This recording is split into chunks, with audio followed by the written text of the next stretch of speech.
Bayamu. Ẹ wo kò sí Bayamu ní kìlá lónà wa o.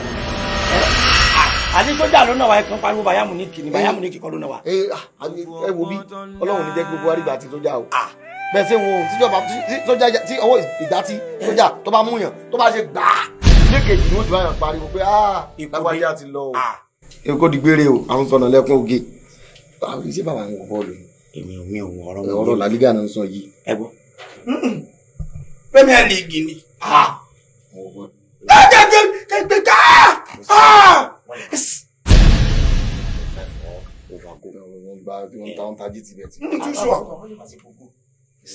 Ẹ mọ̀ pé dáadáa náà lè bẹ̀rẹ̀ ìrìn àjò yìí níbí. Káwọn gà tó ń dé kán tó kọ́yìn sí i. Ẹ̀wà níbi ọ̀rọ̀ dé dúró yìí kò sí kankan fún imọ́nú ayé. Ẹni èpè kọ́. Tí ẹ rò pé lè rí ṣe mọ́. Ẹ ti gbà bò. Ilé ìṣe ẹlẹ́wọ̀ ẹ̀já láyé àti tí ìdèbí omi rárá. Àbí iṣẹ́ omi ti tán lódò àfùwẹ̀ ni.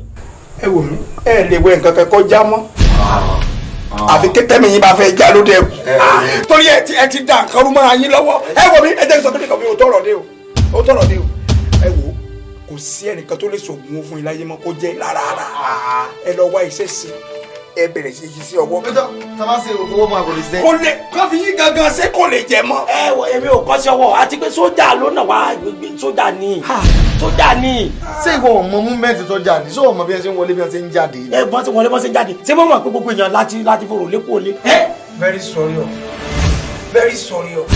Ẹ bá sẹ́mẹ̀ndó sọ̀rọ̀. Sẹ́mẹ̀ ló bá sọ̀rọ̀.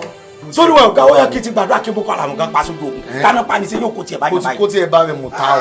Kó tiẹ̀ bá mi mú ta o. Èmi ni mo kó tiẹ̀ bá. Téèyàn bá ti ní orí burúkú kò sí bí olórí yóò ṣe bá rẹ̀ tí ò ní kóra o. Lẹ́nu rẹ̀. Kò sí lẹ́nu mi. Ta ló gbọ́dọ̀ wà fún location? Ọ̀dọ̀ yín kọ́ ni best location. Ṣé bọ́ọ̀ náà ni best náà ni best location báyìí. Location náà kọ́ ni. Gbẹ wọ́rọ̀wọ́rọ̀ pọ̀ bí. Káwọn fẹ́ ń do tẹ́ kan tó bẹ̀rẹ̀ sí ní dí pẹ̀lú yín. Oníwòròwòrò ní o ẹ wò mí ẹ lọ wá ẹlẹ́ẹ̀kọ́sẹ́ ṣe máa wọn tí wọ́n máa ń dín kòtò lẹ́sìpẹ́sì. Wọ́n àti lè ṣiṣẹ́ wọ́n bẹ̀ sí ìdílé. A lè rí láìsí àfọ̀mọ́. Ẹjọ́ mo ti ń bá ẹ sọ̀rọ̀ jù.